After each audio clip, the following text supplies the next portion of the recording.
جو کام آپ کا حق ہے اور وہ کام نہیں ہو رہا ہے محض رشوت نہ دینے کی وجہ سے، اس جگہ اگر آپ رشوت دینے پر مجبور ہو گئے تو دینے والا گنہگار نہیں ہے۔ جو کام آپ کا حق ہے اور وہ کام اٹک گیا ہے اس لیے کہ وہ رشوت نہیں دے رہے ہیں، آپ دیں گے پیسہ تو کام ہوگا، نہیں دیں گے تو نہیں ہوگا، اور اس لیے آپ جھیل رہے ہیں، اس لیے آپ سفر کر رہے ہیں، اس جگہ اگر آپ نے پیسہ دیا تو پیسہ دینے والا گنہگار نہیں ہوگا، لینے والا تو بہرحال ہے ہی گنہگار۔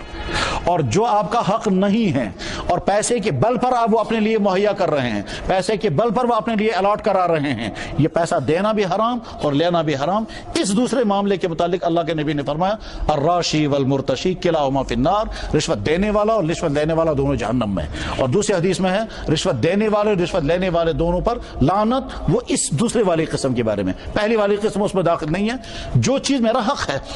مثلا مان لیجیے پٹواری کے پاس جا کر کے مجھے اپنے کاغذات لینا، یہ میرا حق ہے اور اس کی ڈیوٹی وہی ہے، اس کی تنخواہ اسی چیز کی ہے، مگر وہ کہتا ہے صبح کال پاگا پچونا ہے آج چائے ایسی کہنا کہ تمہارے این کی، تو یہ سارے بہانے وانے کر اس بات کہتا ہے کہ جناب جب تک میں اس کو کچھ نوٹ نہیں دوں گا تب تک یہ میرا کام ہی نہیں کرے گا، چاہے کوئی بھی دفتر ہو۔ اس وقت اگر ہم رشوت دینے پہ مجبور ہو گئے تو دینے والا گنہگار نہیں ہوگا، لینے والا گنہگار ہوگا۔